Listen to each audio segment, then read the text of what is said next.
What is going on, ladies and gentlemen? Welcome back to the channel. My name is Paul. This is the Leeds Therapy. Thank you as ever for stopping by. I really do appreciate it. I hope you're doing well. Socials will be appearing on the right-hand side of the screen, so if you could get involved with them, that would be greatly appreciated. TikTok, YouTube in particular. Like I said, trying to get to that 3,000 subscriber milestone. So that would be really good if I could do that soon-ish, or at least start to get closer. But as ever, your support's always really greatly appreciated. So thank you for that. I do, like I say, I genuinely, it means a lot to me. So thank you. Today's video is obviously my review of the Leeds game today against Villarreal. I was lucky. I decided to get tickets to the match today, and I was on the halfway line. I was in the family stand on the halfway line, pretty much halfway up. So I got a really good view of how they were setting up and how they were playing and everything. It was a bit worrying when you saw the team. Not worrying, worrying's the wrong word. Surprising when you saw the team sheet, because obviously certain people weren't there. Bogle wasn't there. Harrison, is whether or not you malign him or you don't malign him, wasn't in the squad. And Perry wasn't in the squad either. They're all injuries. Perry was bought with an injury. It's only mild. He hasn't really been able to train yet. He should be back for the Dublin game against AC Milan. Harrison is a adductor injury, apparently. So we'll have to wait and see on that one. And Bogle was just, I think it was a hip flexor problem.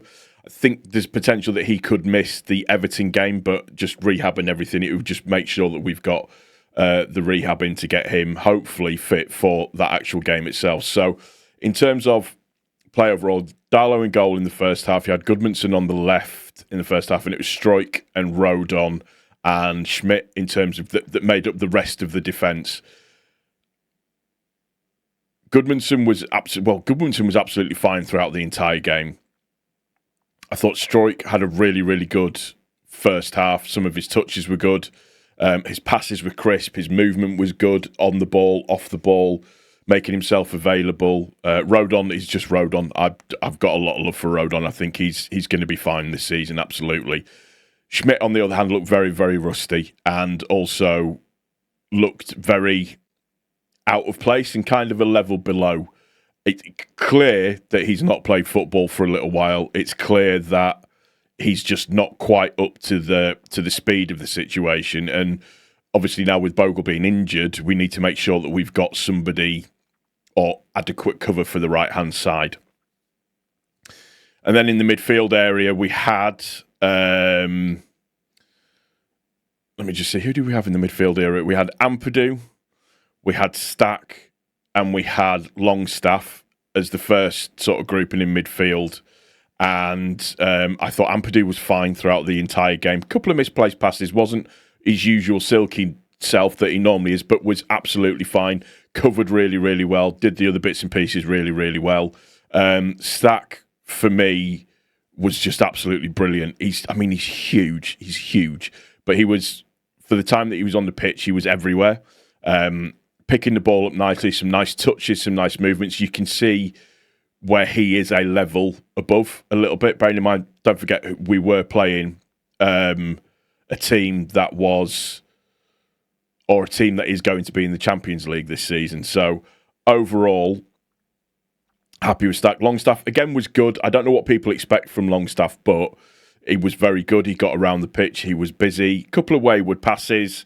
But other than that, absolutely fine. You then had, up front, you then had Nonto on the left-hand side, Aronson on the right-hand side, and Nemecha up front. Nemecha, I thought, was fine in terms of being able to create, not create as such, but to hold the ball up. They didn't really play to his strengths, which is playing it up to him to bypass the midfield, but to bring the midfield in. So they weren't doing that very much.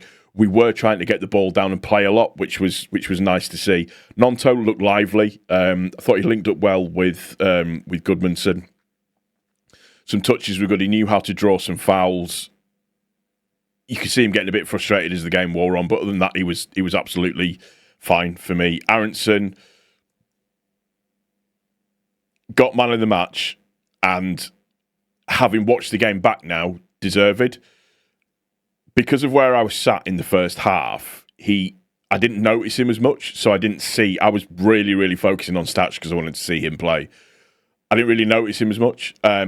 So consequently, it was kind of, I didn't think for some reason he was working very well on the right-hand side. Now, in the second half, because he was on my side of the pitch, I paid a bit more attention to him and hold my hands up. He played really, really well. He looks physically stronger, which is good. Looks like he's getting a bit of his man strength together now. Looks, he rode a couple of challenges as well, held off a couple of challenges as well, did well to recover his ball to set up for the equalising goal. Overall, happy with the first half. Just that little bit of creativity in the final third was lacking a little bit. It's clear that we need that a little bit of a Pablo-esque style, and we've been saying this for years now, but a Pablo-esque style player to really help sort of unlock certain things and just to move certain things along a little bit more. And we do definitely need a number 9 as well. In the second half, Bogle came on. Byram was changed for Schmidt because Schmidt was kind of at fault for the goal. He didn't close his man down right enough. He didn't stop the cross from coming in. So he was substituted for Byram. Byram looked good when he came on. He looked fine. Byram's always dependable, though. That's just in the way that he actually works. Bogle came on as well. Bogle is an absolute specimen of a human being. He's massive. Looked good. Looked okay. Then we have the Ilham Meslier situation, which is the one that kind of gets me a little bit because I'm not sure why Meslier is even playing if we are going to be selling him. We've got Perry coming in. It doesn't make sense. I don't know. Maybe it's just I don't know. I don't know why he played, but he was horrific in the second half. He wasn't very good at all. The defence clearly panicked as soon as the ball was coming anywhere near him. He really fluffed at it and nearly injured Goodmanson in the second half, which was annoying, but it is what it is. Gruev came on as well into the centre of midfield, and I thought Gruev was very, very good when he came on. Snappy passes, looked good, looked quick. Tanaka came on for Stack, and Tanaka brought a little bit of solidity into the midfield and just that in terms of bringing the ball forward. So his passing looked quite good, looked on it. You then had Ramazani coming on, and I thought Ramazani was good. Ramazani looked good when he came on. Just the little touches that he was doing, the movement, the speed. Goodmanson is rapid, by the way, and I mean rapid. Just watching his marauding runs on the left-hand wing, I think we've got a decent player there from what I can see so far. I know it's only one game, but it was positive for me. Pirro, I've got a lot of love for Pirro as well. I think he's going to be... I liked what I saw from Pirro in the second half when he came on. He was battling for the ball better than what he has done. His first touch was great. His movement was good. His positioning for the goal was good as well because he was where you want your, quote, 9 to be to pop the ball in. And he's not doing himself any disfavours by making challenges, by putting the ball, by scoring goals and stuff like that. So overall happy with Perot. Harry Gray comes on for Aronson towards the end of the game and... yeah, did well, ratted around a little bit. Didn't get a lot of time to show anything, but some good moments there on the ball where he looked strong as well up against sort of seasoned professionals, which was really, really good to see and really nice to see. So that was, I think we're going to see quite a bit of him overall. But my main takeaway from the game we've just got that little sprinkling now that we need to get on. So the strikers, so the Muniz stuff, and then we've got El Canoes, for argument's sake, which we're potentially looking at as well. So we've got those types of players that we need to get in. It's clear Farke wants another 4 in before we actually start. So that'll be a right-back cover, a winger, definitely a winger, a number 9, and probably another defensive cover as well, maybe, or another midfield cover. I don't know. We'll have to wait and see. But I think he wants 3 or 4 at least in. Obviously saying that Bamford and Joseph are completely out of his plans now. Joseph has absolutely effed it for himself. There's no other way of saying it, just by the way that he's acting. And thinking that it was going to be that way is just nuts. But I'm calm about everything. I think the business that we've done so far this season has been good. This transfer period has been good. We just need to ramp it up now to get those additional players in that will just help us a little bit more, particularly on the offensive side of things, I think we're going to be very, very hard to break down and very, very difficult to beat. I'm enthused with what I've seen. I think the proper acid test is going to be at Dublin against AC Milan, which I can now no longer go to that game because I've got stuff on that I've got to do. But overall, I'm absolutely happy. What I did want to just talk about was where I was in the game, sat in the family stand. There was a group of guys behind me, shall we say, that were being absolutely horrific to some of our players. They were season ticket holders in that place. They made it quite very well known that they were season ticket holders, and they were sat, but they were bitching about day trippers coming to the this, that, and the other, and but they were being just like uber negative, nasty. We're going to get, we're getting relegated. There's no point. And it was really getting to me at one point, and I did think to myself, if this carries on, I'm actually just going to get up and leave, because just hurling abuse at Melile, hurling abuse at Aronson, hurling abuse at other players as well, and it was just like, get him, like Aronson, get him sold, he's not worth it, and I just think to myself, how do you live with that mentality? How is that fun? I don't understand what perverse sense of enjoyment you get out of coming to a game and just bitching for the entire 90 minutes. They were complaining because Goodmanson apparently can't take a throw. Aronson's absolutely useless waste of space. Other people are absolutely useless. We're going to get relegated. This looks really, really poor. All of that kind of stuff. And look,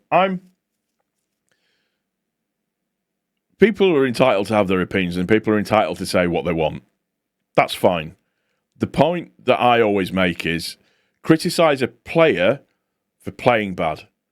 Don't criticise a player and then be downright nasty about him and thinking that you're funny, because you're not.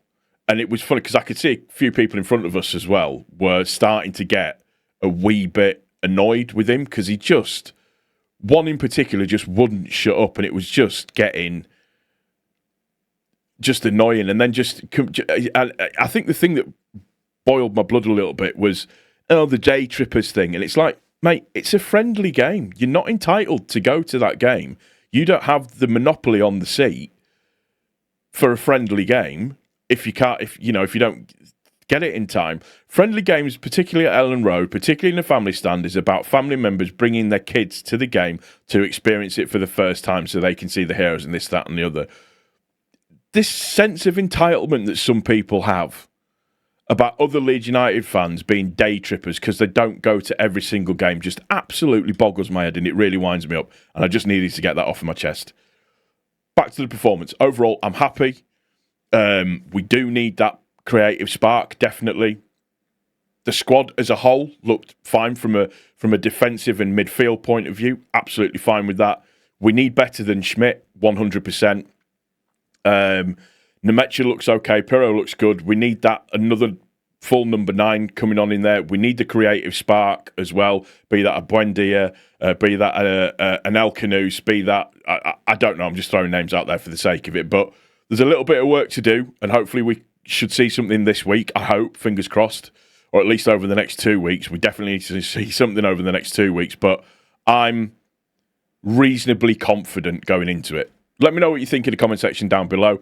Like I said, if you haven't done so before, if you could subscribe to the channel, turn your notifications on as well, so you get notified when anything I get posted goes online, so you can see it. Take care of each other. Most importantly, take care of yourself. I will see you on the next one. Cheers.